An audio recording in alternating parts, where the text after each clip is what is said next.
సీనియర్లు ఉన్నారమ్మా, అదే నేను అనుకున్నాయి అప్పుడు. ఎందుకంటే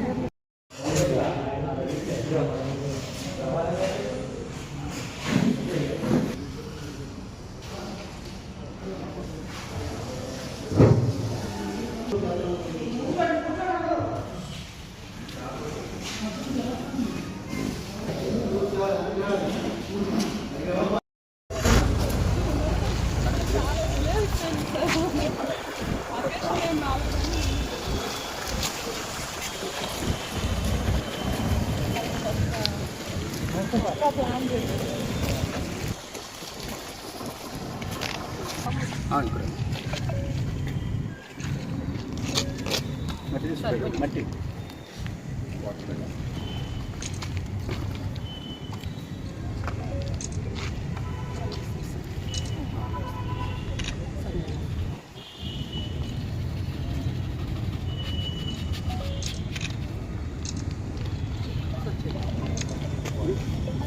పట్టుకో.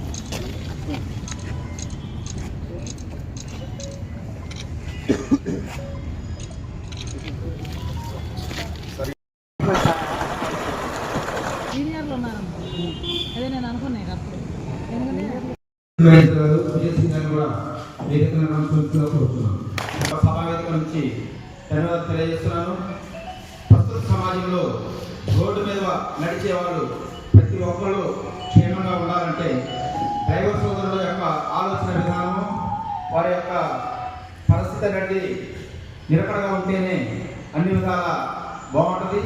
కాబట్టి ఏకాగ్రతతో ఏ విధంగా బస్సు నడపాలి, లేదా ఏదైనా వెహికల్ నడపాలి, ఏ విధంగా మనం మనశ్శాంతిగా మంచి ఆలోచనతో సఫిషియెంట్ రెస్ట్తో ఉంటే ఏ విధంగా మనం వాహనాన్ని పోలవచ్చు అనే విషయాన్ని మనకి వారు నిలుపుకొని నేర్పడానికి, వారి అనుభవంతో మనతో పంచుకోవడానికి వచ్చినటువంటి మన యొక్క ఎంఏ గారికి ముందుగా ధన్యవాదాలు తెలియజేస్తూ 24 నుంచి 30వ తారీఖు ఈ నెల వరకు జరుగుతున్నాయి ప్రమాదరహిత వారోత్సవాలు. ఇంతకుముందు మనకి రోడ్డు భద్రతా వారోత్సవాలు, ప్రమాదరహిత వారోత్సవాలు రెండు జరుపుకునే వాళ్ళు. ప్రమాదరహిత వారోత్సవాలు ఇప్పుడు మన ప్రమాదం అంటే అన్ఎక్స్పెక్టెడ్ థింగ్ అనమాట. ప్రమాదం అనేది అది మనకి చెప్పినాము, కొన్ని మానవ తప్పిదాల వల్ల జరగవచ్చు, కొన్ని యాంత్రిక లోపాల వల్ల జరగవచ్చు. మనము గడిచిన కొద్ది కాలంగా చూసుకుంటే ఏంటంటే టర్నింగ్స్ లో ఓవర్టేకింగ్స్, లేకపోతే ముందు వెళ్తున్న దాన్ని ఆపోజిట్ వెహికల్స్ ని ప్రాపర్ గా అబ్జర్వ్ చేయకుండా ఓవర్టేక్ చేయడానికి ట్రై చేయడము, టర్నింగ్స్ లో లైన్ కవర్స్ లో అసలు తెలియకుండా అంటే నైట్ టైం ఓవర్టేక్ చేయడం, ఇట్లాంటి వాటి వల్ల ఎక్కువ ప్రమాదాలు జరుగుతున్నాయి. తీసుకుంటే మనకి 3 ఫ్యాటల్ యాక్సిడెంట్స్, 3 మేజర్ యాక్సిడెంట్స్ అయ్యి అంతకు ముందు సంవత్సరం కంటే లాస్ట్ ఇయర్ మనకి 23-24 ఆర్థిక సంవత్సరంలో కొంచెం ఒక 2 యాక్సిడెంట్స్ ఎక్కువగానే జరిగాయి. ఫ్యాటల్ యాక్సిడెంట్స్కి వచ్చేసరికి దానిలో మన డ్రైవర్స్ మిస్టేక్ అయితే ఏం లేదు, మనందరికీ తెలుసు. అవి సింగరేణి మోసి టర్నింగ్ దగ్గర ఒక ఫ్యాటల్ యాక్సిడెంట్ అయితే, ఇంకొకటి హైదరాబాద్ సెక్రటేరియట్ సిగ్నల్ దగ్గర ఒకటి అయింది. ఫ్యాటల్ యాక్సిడెంట్స్ ఏది చూసుకున్నా కానీ అంటే మన వాళ్ళు ఓవర్కమ్ చేయడానికి కాస్త మార్జిన్ అయితే ఉంది, కానీ దానిలో కంప్లీట్గా మన డ్రైవర్ తగ్గడం అయితే ఏం లేదు. ఆపోజిట్ వచ్చే వాళ్ళు కూడా కాస్త జాగ్రత్తగా ఉన్నట్లయితే మనకి అటువంటి ప్రమాదాలు రీచ్ అవ్వకుండా ఉండేది. మన దానిలో డ్రైవర్స్ ముఖ్యంగా రోడ్డు డ్రైవింగ్ విషయానికి వస్తే వాళ్ళు ముందు సఫిషియెంట్ రెస్ట్ ఉండాలండి. సఫిషియెంట్ రెస్ట్ ఉంటే ఎటువంటి ప్రమాదాలు జరగవు. మ్యాక్సిమం నిద్రలేమి అట్లాంటి వాటి వల్ల అంటే మనకి స్పెషల్ ఆపర్చునిటీస్ వస్తే వాళ్ళు లీడింగ్స్ కూడా వెళ్తున్నారు ఓకే, కానీ ఆ ఉన్న టైం రెస్ట్ తీసుకోకుండా అది మిస్యూజ్ చేసుకోవడం, తర్వాత డైరెక్ట్ డ్యూటీ రావడం, అట్లాంటి విషయాల వల్ల కూడా జరుగుతాయి. ప్లస్ డ్రైవింగ్ చేసినప్పుడు కూడా కాషనరీ సిగ్నల్స్, మ్యాండేటరీ సిగ్నల్స్ ఏవైతే ఉన్నాయో, road signals already RMP department వాళ్ళు సైడ్కి ఇక్కడ ఓవర్టేక్ చేయరాదనో, లేకపోతే స్పీడ్ లిమిట్ 30 అనో 40 అనో అట్లా మనం వెళ్తూ ఉంటే రోడ్డు మీద ప్రతిదీ డిస్ప్లే చేసి ఉంటుంది. అట్లాంటి కాషనరీ సిగ్నల్స్, మ్యాండేటరీ సిగ్నల్స్ ఏవైతే ఉన్నాయో ఆ బోర్డ్స్ని ఐడెంటిఫై చేసుకుంటూ డ్రైవింగ్ చేస్తున్నట్లయితే చాలా ప్రమాదాలు చాలా అంటే అసలు నివారించవచ్చు. మ్యాక్సిమం రోడ్డు బయట ఉన్నా, లేకపోతే రోడ్డు రిపేర్లో ఉన్న ఏదైనా RMP department blind curve, black spots అవి కూడా అన్ని ఎక్స్పెక్ట్ చేస్తుంది రోడ్ సైడ్స్. అట్లాంటి అన్ని జాగ్రత్తగా గమనిస్తే మనం ప్రమాదాలను నివారించవచ్చు. ఈ అవకాశం జనవరిలో రోడ్ సేఫ్టీ వీక్ని, జూలైలో యాక్సిడెంట్ ఫ్రీ వీక్ని జరుపుకోవడం ఆనవాయితీగా వస్తున్నది. ఈ మంత్ 24 నుంచి 30 వరకు యాక్సిడెంట్ ఫ్రీగా అబ్జర్వ్ చేసుకోవాలని మనకి డెసిషన్ తీసుకోవడం జరిగింది. దీనిలో భాగంగా రకరకాల యాక్టివిటీస్ 7 రోజులు కూడా వివిధ రకాలైన యాక్టివిటీస్ చేస్తూ, అంటే first day inaugural function, second day training day, అంటే ఎక్కువగా యాక్సిడెంట్స్ అండ్ డ్యామేజెస్ అయిన డ్రైవర్స్ని జడ్ఎస్టీసీకో లేదా రీజనల్ ఆఫీస్కో పంపడం అనేది జరుగుతుంది. థర్డ్ డే మెడికల్ డే, అంటే every year periodical medical examination కంప్లీట్గా పూర్తి చేయాలి ఆ రోజు వల్ల. అలాగే fourth day high bus owners and drivers డేగా అబ్జర్వ్ చేయడం జరుగుతుంది. Fifth day family counselling day, అంటే ఒక వ్యక్తి ఉద్యోగం సాఫీగా చేయాలంటే వారి కుటుంబ సభ్యుల భాగస్వామ్యం, ప్రోత్సాహం కూడా ఎంతో అవసరం అన్న ఉద్దేశంతో వారికి సరైన సహకారం అందించాలి అన్న ఉద్దేశంతో వారి ఫ్యామిలీస్ని కూడా పిలిచి కొంతవరకు కౌన్సిలింగ్ చేయడం అనేది జరుగుతుంది. అలాగే 6th డే బెస్ట్ పర్ఫార్మ్ చేసి, అంటే accident free, longest accident free ఉన్న డ్రైవర్ని ఫెలిసిటేట్ చేయడం జరుగుతుంది.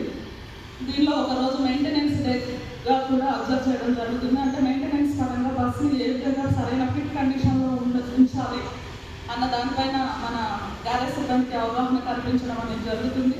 ఈ విధంగా రకరకాల యాక్టివిటీస్ చేస్తూ అందరిలో అవేర్నెస్ క్రియేట్ చేయడం అనేది దీనిలో ముఖ్య ఉద్దేశము. ఇక మన గణాంకాల పరంగా చూసుకున్నట్లయితే ఎవ్రీ ఇయర్ సుమారుగా 40,000 యాక్సిడెంట్స్ జరుగుతున్నాయి. దాంట్లో 126,000 మంది సుమారుగా, ఇది 3 years బ్యాక్ సెన్సెస్ అని చెప్పేది, 126,000 మంది ప్రాణాలు కోల్పోవడం అనేది జరుగుతుంది. సుమారుగా పర్ డే చూసుకున్నట్లయితే 417 మంది, అలాగే ప్రతి గంటకి 17 మంది ప్రాణాలు కోల్పోవడం అనేది జరుగుతుంది. ఈ యాక్సిడెంట్ అనేది అనుకోకుండా జరిగేటటువంటి ఒక దురదృష్టకరమైన సంఘటన. దీనిలో ఎవరి పాత్ర ఎంతవరకు ఉన్నది అనే అనాలిసిస్ తర్వాత పక్కన పెడితే, ముందు యాక్సిడెంట్ జరగకుండా చూసుకోవాల్సిన బాధ్యత రోడ్డు మీదకి వచ్చిన ప్రతి పాదచారికి, వెహికల్ రైడర్కి, 2 వీలర్ 4 వీలర్ అందరిపైన బాధ్యత అనేది ఉన్నది. మన కార్పొరేషన్ వైడ్ ఇయర్ చూసుకున్నట్లయితే 795 యాక్సిడెంట్స్ జరిగాయి. దానిలో 330 ఫ్యాటల్ యాక్సిడెంట్స్ ఉన్నాయి. సుమారు 806 మంది ఇంజురీస్ అయినారు. యాక్సిడెంట్ రేట్ వైజ్ చూసుకుంటే 0.07 కార్పొరేషన్ యాక్సిడెంట్ రేట్ ఉన్నది. మిగతా ఎస్టీయూస్తో కంపేర్ చేస్తే మన యాక్సిడెంట్ రేట్ చాలా తక్కువ. ఈ ఫిగర్ వైజ్ చూస్తే చాలా ఎక్కువే కానీ, బట్ యాక్సిడెంట్ రేట్ పరంగా చూసుకుంటే మనది చాలా తక్కువ. భద్రతా పరంగా మన ఆర్టీసీ అనేక నేషనల్ అవార్డ్స్ తీసుకోవడం జరిగింది. దీనికి ముఖ్య కారణము చాలా పటిష్టమైనటువంటి మన డ్రైవర్స్ యొక్క సెలక్షన్ ప్రాసెసే. మొదటగా ఒక 3 సభ్యులతో కూడినటువంటి సీనియర్ స్కేల్ ఆఫీసర్స్ డ్రైవర్స్ని వారి స్కిల్స్ని అబ్జర్వ్ చేసి సెలెక్ట్ చేయడం జరుగుతుంది. తర్వాత మెడికల్, అంటే physical fitness, colour blindness, vision test, height ఇలాంటివన్నీ కూడా చూసి వాళ్ళకి ఫిట్ చేస్తారు. తర్వాత 2 to 4 months మన ట్రైనింగ్ కాలేజెస్లో వాళ్ళకి శిక్షణ ఇవ్వడం అనేది జరుగుతుంది. మళ్ళీ ఫైనల్ ఎవాల్యుయేషన్ టెస్ట్ ఉంటుంది. తర్వాత డిపోస్కి రిక్రూట్ చేస్తారు. అలాగే డిపోస్లో కూడా కొంత ఎవరైనా అన్స్కిల్డ్ లేదా అన్సేఫ్ డ్రైవింగ్ ఉన్నట్లయితే ప్రతి డిపోలో ఒక సేఫ్టీ డ్రైవర్ వ్యవస్థ అనేది ఉన్నది. సేఫ్టీ డ్రైవింగ్ ఇన్స్ట్రక్టర్ అనే అతను ప్రతి డిపోకి ఉంటారు. వారు వీళ్ళలో ఉన్న లోపాలను సరిచేస్తూ వీళ్ళని ఫాలో అవుతూ ప్రతిరోజు వీళ్ళని సూపర్వైజ్ చేస్తూ వీళ్ళని ఎడ్యుకేట్ చేస్తూ వాళ్ళ స్కిల్స్ అనేది డెవలప్ చేయడం జరుగుతుంది. ఉంటారు మన కార్పొరేషన్లో ఎవ్రీ ఇయర్ ఒక 2 months ట్రైనింగ్ క్లాసెస్ అనేది రీజనల్ లెవెల్లో జరుగుతూ ఉండడం జరుగుతుంది. దానికి సీనియర్ స్కేల్ ఆఫీసర్స్ అలాగే హెచ్ఓడిస్ వచ్చి వాళ్ళకి కొంత నాలెడ్జ్ అనేది ఇన్పుట్స్ అనేవి ఇస్తారు. అలాగే ఎవరైనా యాక్సిడెంట్స్లో ఇన్వాల్వ్ అయినప్పుడు వాళ్ళని మళ్ళీ మనము అడిషనల్గా జడ్ఎస్టీసీస్కి, మన స్టాఫ్ ట్రైనింగ్ కాలేజెస్కి పంపి మళ్ళీ వాళ్ళని థియరిటికల్గా, ప్రాక్టికల్గా ట్రైనప్ చేయడం అనేది జరుగుతుంది. ఈ విధంగా రకరకాల స్టేజెస్లో మన డ్రైవర్ని స్కిల్డ్ డ్రైవర్గా, ది బెస్ట్ డ్రైవర్గా మనం ట్రైనప్ చేసుకోవడం వల్ల మన డ్రైవర్స్ యొక్క ఓపిక వల్ల మనం ఈ అవార్డు తీసుకోవడం అనేది సాధ్యపడుతుంది. అయినప్పటికీ మనము ఈ రేట్స్, ఈ ఫిగర్స్ చూసినట్లయితే ఇంకా కూడా యాక్సిడెంట్స్ అనేది తగ్గించుకోవాల్సిన ఆవశ్యకత ఎంతైనా ఉంది. ముఖ్యంగా యాక్సిడెంట్స్ జరగడానికి మెయిన్ కారణాలు, అంటే మన డిపో పరిధిలో మనం మాట్లాడుతున్నాము. గత సంవత్సరం చూస్తే మనకు ఒక 2 ఫ్యాటల్ యాక్సిడెంట్లు, 2 మేజర్, 2 మైనర్ యాక్సిడెంట్స్ అయినాయి. ఈ ఇయర్ చూసుకున్నట్లయితే 3 ఫ్యాటల్, 3 మేజర్ యాక్సిడెంట్స్ అయినాయి. రేట్ వైజ్ చూస్తే సేమ్ 0.07 ఉంది. ఇప్పుడు కూడా 0.07 మన మన డిపో వైజ్ చూస్తే. బట్ ఈ ఇయర్లో 24-25 అంటే 24 ఏప్రిల్ నుంచి చూసుకున్నట్లయితే ఒక 2 మేజర్ యాక్సిడెంట్స్ అనేవి రికార్డ్ అవడం జరిగింది. వీటన్నింటిలో కూడా ఇందాక సిఐ గారు చెప్పినట్టు మన డ్రైవర్స్ మిస్టేక్, ఆర్టీసీ డ్రైవర్ వరకు మిస్టేక్ చాలా తక్కువ ఉన్నది. బట్ పూర్తిగా లేదని చెప్పలేం, కానీ చాలా తక్కువ ఉంది. మన ఓసీ దగ్గర జరిగిన యాక్సిడెంట్లో కూడా ఎదురుగుండా అంటే అభిషేక్ రోడ్ దగ్గర ఎదురుగుండా 2 వీలర్ అతను వచ్చి హిట్ చేయడం జరిగింది. కంప్లీట్ బస్ మార్జిన్లోకి వచ్చి ఓవర్ స్పీడ్లో ఉన్న తను ర్యాన్సాక్ అవడం జరిగింది. బట్ డ్రైవర్ పార్ట్ ఏంటంటే ఇంకా ఒక ఫీట్ వరకు అతనికి లెఫ్ట్కి వెళ్ళే ఛాన్స్ ఉన్నది, కాబట్టి కొంత పార్ట్ డ్రైవర్ మిస్టేక్ కూడా ఉన్నదని మేము అంటున్నాము. అలా చాలా వరకు మన తప్పుదం లేనప్పటికీ ఇక్కడ ప్రాణ నష్టం అనేది జరుగుతూ ఉంది. మెయిన్గా యాక్సిడెంట్ జరగడానికి కారణాలు ఏంటంటే over speed, rash and negligent driving, overtakings, minimum 50 feet distance అనేది మెయింటైన్ చేయకపోవడము, అట్లాగే కర్వీ రోడ్స్ దగ్గర హారన్ హెయిల్ చేయకుండా డ్రైవ్ చేయడము, ఇటువంటివన్నీ మెయిన్. అంటే మన దగ్గర ఉండదు డ్రంక్ అండ్ డ్రైవింగ్ అనేది. Private vehicles 2 wheelers cars drive చేసేటప్పుడు డ్రంక్ అండ్ డ్రైవ్ ఎదుటి వ్యక్తి మూమెంట్ని కూడా మనం గమనిస్తూ ఉండాల్సిన బాధ్యత ఉన్నది ఎంతైనా. ఎందుకంటే మన ఒక కారు డిచ్లో పడి మన కల్లూరు దగ్గర తల్లాడు దగ్గర జరిగిన యాక్సిడెంట్లో కారు ఓవర్ స్పీడ్లో ఉంది, అతని టైర్ బ్లాస్ట్ అయింది, అతను ఎదురుగుండా ఉన్న డిచ్లో పడి మన బస్సుకి హిట్ అయ్యి అతను పక్కన కంప్లీట్ టర్న్ కట్ అయ్యింది, కారు రివర్స్ అయిపోయింది, కింద గొద్దులో పడేసి అతను స్పాట్ డెడ్. దాంట్లో మన డ్రైవర్ మిస్టేక్ ఎంతవరకు అంటే మనము కరెక్ట్గా చెప్పలేము. అంటే జరిగిన 3 యాక్సిడెంట్లో కూడా ఎదుటి వ్యక్తి మిస్టేక్ పర్సంటేజ్ మన డ్రైవర్ది కూడా ఉండడం వల్ల మనం యాక్షన్ తీసుకోవాల్సి వస్తుంది. మెయిన్ ఓవర్ స్పీడ్ ఏంటంటే చూస్తుంటాం, ఆ క్రమంలో యాక్సిడెంట్ యొక్క స్పీడ్ అనేది, అది వెహికల్ యొక్క స్పీడ్ అనేది పెరుగుతుంది. దాన్ని ఓవర్టేక్ చేస్తాం, నెక్స్ట్ దాని ముందున్న వెహికల్ని ఓవర్టేక్ చేయడానికి ప్రయత్నిస్తాం. ఆ క్రమంలో వెహికల్ యొక్క స్పీడ్ అనేది ఇంకా పెరుగుతుంది మనకు తెలియకుండానే. అంటే మనకి ఇవ్వబడినట్టు స్పెసిఫిక్ స్పీడ్ లిమిట్స్ అనేది దాటేసి మన వెహికల్ వెళ్తూ ఉంటుంది. కొన్ని సందర్భాల్లో ఏంటంటే మన తప్పు కానీ ఎదుటి వెహికల్ తప్పు కానీ యాక్సిడెంట్ అనేది ఇన్అవాయిడబుల్ అవుతుంది కొన్ని చోట్ల, రేర్ అకేషన్స్. అటువంటిప్పుడు కనీసం స్పీడ్ లిమిట్లో ఉంటే యాక్సిడెంట్ యొక్క ఇంటెన్సిటీ అయినా తగ్గుతుంది. ఇప్పుడు మనం స్పీడ్ పెరుగుతున్న కొద్దీ బ్రేకింగ్ డిస్టెన్స్, మనం అంటే బ్రేక్ వేసినప్పుడు బ్రేక్ వేసే టైము, బ్రేక్ వేసిన తర్వాత వెహికల్ ఆగే టైము మధ్య గ్యాప్ అనేది పెరుగుతూ ఉంటుంది. అంటే సపోజ్ ఫర్ ఎగ్జాంపుల్ ఒక 40 kmph స్పీడ్లో ఉన్న వెహికల్ బ్రేక్ వేయగానే ఒక 3 or 4 మీటర్స్లో ఆగుతుంది అనుకుంటే, అదే 60 kmph వెహికల్ అరౌండ్ 10-11 మీటర్స్ వరకు అది ఆగే పరిస్థితి ఉండదు. ఈ లోపు యాక్సిడెంట్ తీవ్రత అనేది ఆ వెహికల్ ఆగే వరకు పెరిగిపోతుంది. కాబట్టి నేను మీ అందరినీ రిక్వెస్ట్ చేసేది ఏంటంటే, మీకున్న ఎక్స్పీరియన్స్ దృష్ట్యా మెయిన్ సఫిషియెంట్ రెస్ట్ అనేది మెయింటైన్ చేయండి 2 డ్యూటీల మధ్య. మన యాక్ట్ ప్రకారం మినిమం 9 hours గ్యాప్ అనేది 2 డ్యూటీస్ మధ్య ఉండాలి. అట్లాగే కంటిన్యూషన్ డ్రైవింగ్ చేయకుండా మన యాక్ట్ ప్రకారం మనం 141లో కూడా ఇస్తాము, ఎవ్రీ 5 hours డ్రైవింగ్ జరుగుతుంది. అలాగే ఎటువంటి చెడు అలవాట్లు, డ్రింకింగ్, స్మోకింగ్ వంటి హ్యాబిట్స్కి దూరంగా ఉంటూ వాటర్, మంచి ఫుడ్ అనేది తీసుకుంటూ సఫిషియెంట్ రెస్ట్ అనేది మెయింటైన్ చేస్తూ ట్రాఫిక్ రూల్స్ వైలేట్ చేయకుండా వితిన్ స్పీడ్ లిమిట్స్, అంటే బల్లగలిగి అయితే 35, ఎక్స్ప్రెస్ 45, డీలక్స్ సూపర్ లగ్జరీ అయితే 50, ఇండస్ట్రియల్ అయితే 55. అలాగే మ్యాక్సిమం మనం ఎబో ప్రోడక్ట్స్ అన్ని 60 దాటి ఆర్టీసీలో ఏ వెహికల్కి స్పీడ్ అనేది స్పెసిఫై చేయము. ఆ స్పీడ్ లిమిట్స్లో మీరు డ్రైవింగ్ చేస్తూ ఎదుటి వెహికల్ మూమెంట్ని కూడా అబ్జర్వ్ చేస్తూ ఉన్నట్లయితే మ్యాక్సిమం యాక్సిడెంట్స్ని అవాయిడ్ చేయవచ్చు. రానున్న రోజుల్లో మన యాక్సిడెంట్ రేటుని ఇంకా తగ్గిస్తూ 0 యాక్సిడెంట్ డిపోగా మన డిపోని మారుస్తారని కోరుకుంటూ సెలవు తీసుకుంటాం. డిపార్ట్మెంట్ పరంగా మోటార్ వెహికల్ డిపార్ట్మెంట్ పరంగా మేము ప్రతి ప్రోగ్రాంలో ఏం చెప్తామంటే, నార్మల్ జనాలు కానీ లేదా పెడెస్ట్రియన్స్ కానీ వాళ్ళకి ఏం చెప్తామంటే, రోడ్డు భద్రత నియమాలు మీరు పాటిస్తే మీరు భద్రంగా ఉంటారని చెప్తాము. కానీ ఆర్టీసీకి వచ్చేసరికి ఇది మారిపోతుంది. ఎందుకంటే మీరు భద్రంగా ఉండడంతో పాటు మీ వెనకాల కూర్చున్న 50 మంది కూడా భద్రంగా ఉండాలనే నియమం మీకు వర్తిస్తుంది. మీ ఒక్కరి సేఫ్టీ మాత్రమే కాదు, ఇక్కడ వచ్చేసరికి మీ వెనకాల 50 మంది కూర్చున్న వాళ్ళ సేఫ్టీ కూడా మీరు పరిగణలోకి తీసుకోవాలి. ఇక్కడ రోల్ అనేది రివర్స్ అయిపోతుంది. జనరల్గా డ్రైవర్ వృత్తి అనేది ఏంటంటే ప్రపంచంలో ఇంత బిజియెస్ట్ వృత్తి మరొకటి ఏది లేదు. ఇన్స్టాంటేనియస్ ప్రొఫెషన్ అంటుంది. ఎందుకంటే డ్రైవర్ ఎప్పుడైతే వెహికల్ నడుపుతారో తన ఐస్ కానీ, ఇయర్స్ కానీ, హ్యాండ్స్, లెగ్స్ ఈ 4-5 కూడా సింక్రనైజ్ కావాలి. ఇవన్నీ ఒకేసారి స్పందించాలి. కళ్ళు కానీ, చెవులు కానీ, 2 చేతులు, 2 కాళ్ళు ఇవి సింక్రనైజ్గా ఉండాలి. అప్పుడే, ఎందుకంటే ఏదైనా మనకు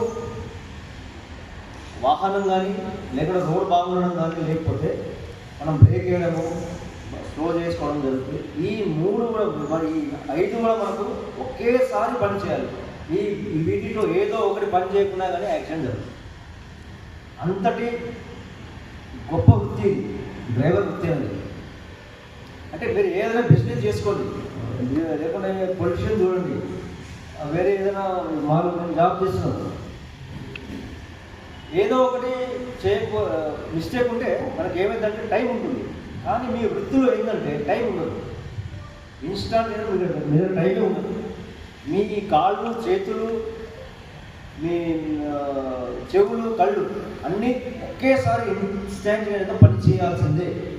ఏదో ఒకటి మీరు గ్యాప్ ఇచ్చినా కానీ 100% యాక్టివ్. అటువంటి వృత్తిలో మీరు ఉన్నారు.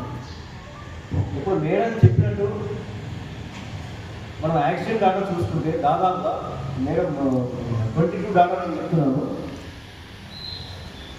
3,56,000 దాదాపు 3.5 లక్షలు యాక్సిడెంట్ జరుగుతున్నాయి మనకి ఇండియా మొత్తంలో.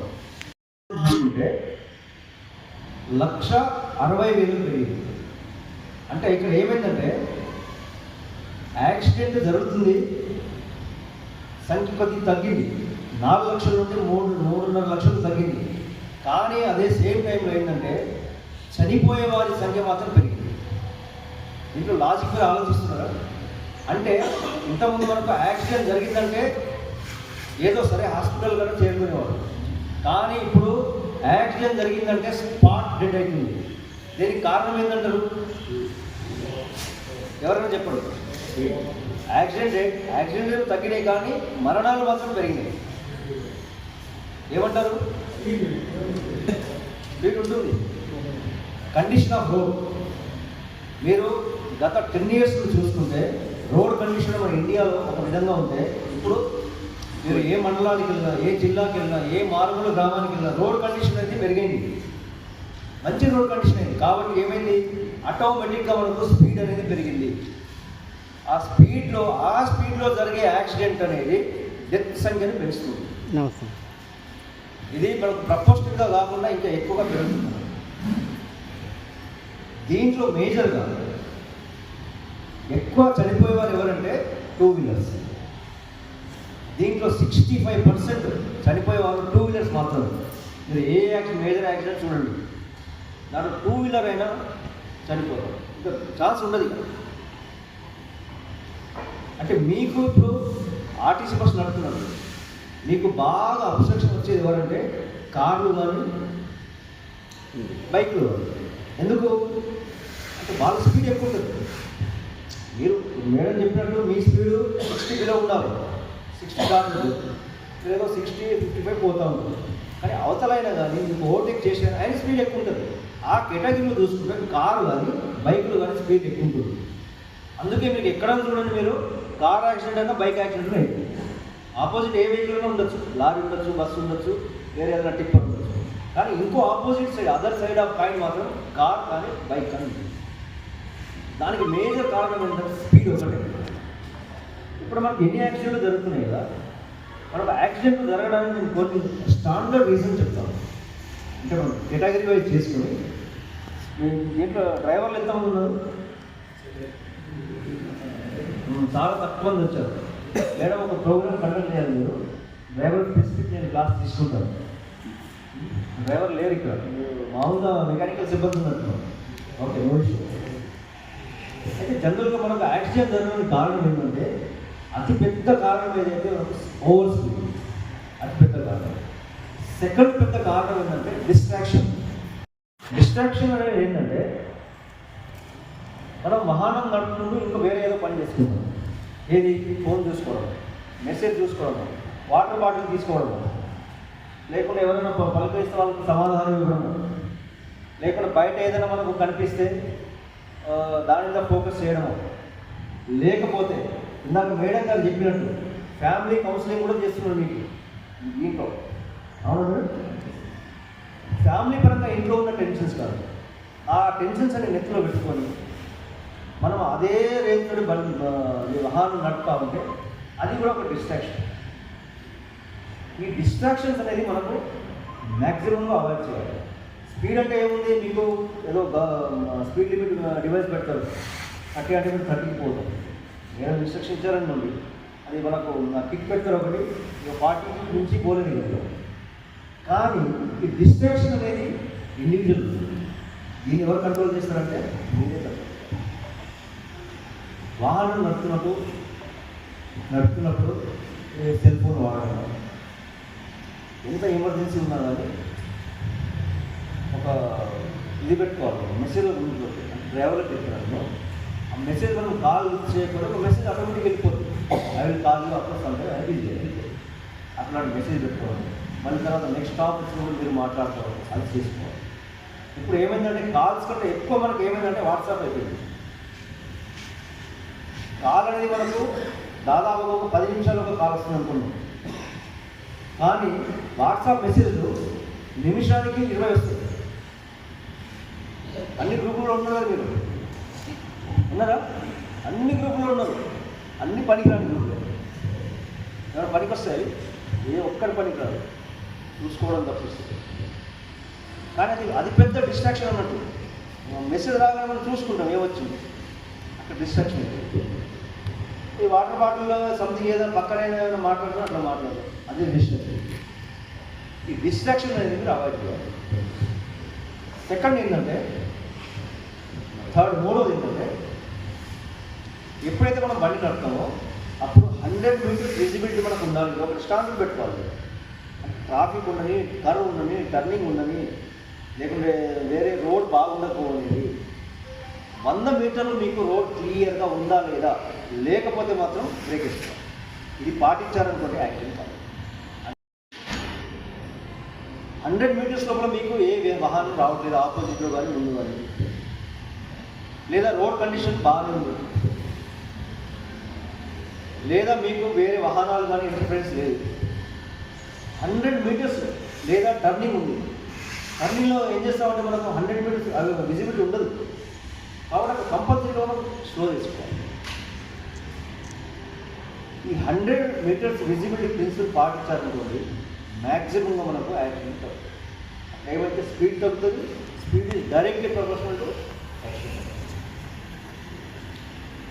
ఇంకొకటి జరుగుతుంది ఏంటంటే ఓవర్టేకింగ్. మనం ఎప్పుడైనా కానీ ఓవర్టేకింగ్ చేసినప్పుడు, ఇందాక మీరు చెప్పినట్టు, మీరు ఓవర్టేక్ చేసినప్పుడు మీ వెనకాల కానీ ముందు కానీ 2 సైడ్లు చూసుకోవాలి. పెడస్ట్రియన్ కూడా కన్సిడర్ చేయాలి, యానిమల్స్ని కూడా కన్సిడర్ చేయాలి. యానిమల్ ఉన్నా కానీ మీరు చేయండి, పెడస్ట్రియన్ ఉన్నా చేయండి. వెహికల్లో వస్తే అసలు చేయదు. 2 వీలర్ కానీ ఏ టైర్ కింద వస్తుందో తెలియదు, మీకు కనిపించదు. మీకు ముందు విజిబిలిటీ ఉంటుందా, సైడ్కి మీకు ఒక మిర్రర్ ఉంటుంది. ఈ ముందు చూపుకు ఈ వెనుక దానికి ఒక బ్లైండ్ స్పాట్ ఉంటుంది. మీరు డ్రైవర్లు ఎవరన్నా సీనియర్ కదా, ఒక బ్లైండ్ స్పాట్, ఆ గ్యాప్ నాకు కనిపించదు. ఇప్పుడు మిర్రర్ చూసామంటే వెనుకది కనిపిస్తుంది, ముందు కనిపిస్తుంది. ఈ కొంచెం గ్యాప్ ఉంటుంది. మనం ఏది ఒక 15 degrees యాంగిల్ ఉంటుంది. ఆ 15 degrees యాంగిల్ బ్లైండ్ స్పాట్, అది మనకు ఎక్కడ కనిపించదు. అక్కడే ఆయన టైర్ కింద వస్తుంది. 2 వీలర్ అయినా, పెడస్ట్రియన్ అయినా, యానిమల్ అయినా. కాబట్టి ఓవర్టేక్ చేసేటప్పుడు ఇవన్నీ మీరు గమనించాలి కంపల్సరీ. ఇమ్మీడియట్గా మీరు స్పీడ్ రిడక్షన్ చేసుకొని ప్రపోర్షనల్ స్పీడ్లో మాత్రమే మీరు ఓవర్టేక్ చేయాలి. ఇంకొకటి ఏంటంటే, ఇప్పుడు మనకు వర్షాకాలం వస్తుంది. వర్షాకాలం వచ్చినప్పుడు మీ టర్నింగ్ రేడియస్ ఏదైతే ఉంటుందో, ఎప్పుడైతే మీరు వర్షం పడుతున్నప్పుడు రోడ్డు మీద వెళ్తారో, రోడ్కు ప్లస్ టైర్కు మధ్యలో ఒక వాటర్ లేయర్ ఫామ్ అవుతుంది. అదెంత నాకు తెలిసి 0.5 mm ఎంత ఉంటుందో గ్యాప్ నాకు ఎగ్జాక్ట్ తెలియదు, కానీ ఒక లేయర్ ఫామ్ అవుతుంది. అంటే లిటరల్గా వర్షం పడుతున్నప్పుడు మీరు వాటర్ మీద ఫ్లోట్ అవుతున్నట్టే దాని మీనింగ్. మీరు వాటర్ ఫ్లోట్ అవుతున్నట్టే దాని మీనింగ్. ఎందుకంటే రోడ్కు మీ టైర్కు మధ్యలో వాటర్ ఉంటుంది, లేయర్ ఉంటుంది, మైన్యూట్ లేయర్. అది ఏం చేస్తుందంటే సడన్గా మీరు టర్నింగ్ చేస్తున్నప్పుడు స్టీరింగ్ తిప్పినప్పుడు స్కిడ్ అవుతుంది, 100% స్కిడ్ అవుతుంది. మీరు టర్నింగ్ చేసుకోవాల్సిన అవసరం లేదు. మీరు ఇట్లా జస్ట్ ఇట్లా స్టీరింగ్ తిప్పినా కానీ టైర్, ఎందుకంటే అక్కడ ఫిజికల్ కాంటాక్ట్ ఉండదు. కాబట్టి వర్షం ఎస్పెషల్లీ ఈ సీజన్లో స్పీడ్ కొద్దిగా మీరు కంట్రోల్ ఉంటేనే మంచిది. వర్షం వస్తుంది ఎస్పెషల్లీ. తర్వాత ఎస్పెషల్లీ ఏంటంటే టర్నింగ్ తీసుకున్నప్పుడు మాత్రం చాలా జాగ్రత్తగా ఉండాలి వర్షాకాలం. మీరు రైట్ టర్న్ అయినా లెఫ్ట్ అయినా తీసుకున్నప్పుడు ఈ వాటర్ లేకపోతుంది కదా, దాంట్లో చాలా జాగ్రత్తగా ఉండాలి. దాంట్లో స్కిడ్ అయ్యే ఛాన్సెస్ ఉంటాయి. ఇది తర్వాత నెక్స్ట్ మనకు జరిగే కారణం ఏంటంటే రోడ్ కండిషన్. రోడ్ కండిషన్ బాగాలేకుండా కానీ మనం ఒక స్పీడ్లో ఉంటాము. రోడ్ కండిషన్ బాగాలేకుండా మనకు యాక్సిడెంట్ అయ్యే ఛాన్సెస్. తర్వాత మనకు వచ్చేది ఏంటంటే వెహికల్ కండిషన్. ఇక మన దురదృష్టం ఏదైనా ఫెయిల్ అయ్యి ఏదైనా ఆయిల్ లీక్ కావడం, లేకపోతే ఏదైనా స్ప్రింగ్ ఏమైనా లూజ్ కావడం, సంథింగ్ ఏదైనా మెకానికల్ డిఫెక్ట్ కావడం, దానివల్ల మనకు చాలా ఆల్రెడీ మీ మెయింటెనెన్స్ షెడ్యూల్ ఉంటుంది కదా. మెయింటెనెన్స్ షెడ్యూల్ నాకు తెలిసి మెకానికల్ కండిషన్ అయితే కారణం కాదనుకుంటుంది. ఎందుకంటే పీరియడిక్ మెయింటెనెన్స్ కానీ అన్నీ ఉంటాయి కాబట్టి ఇదైతే మీరు గ్యారెంటీలో అది చెక్ చేసుకుని పంపిస్తారు కాబట్టి ఈ కారణాలు అన్నమాట. ఇప్పుడు యాక్చువల్గా నేను పాంప్లెట్స్ తెద్దాం అనుకున్నాను కదా, కానీ పాంప్లెట్స్ అవైలబుల్ లేవు. ఒకరోజు మీరు కండక్ట్ చేయండి ప్రోగ్రామ్, అవైలబుల్ ఉంటే ఆ పాంప్లెట్స్ తీసుకొని వాళ్ళు కొద్దిగా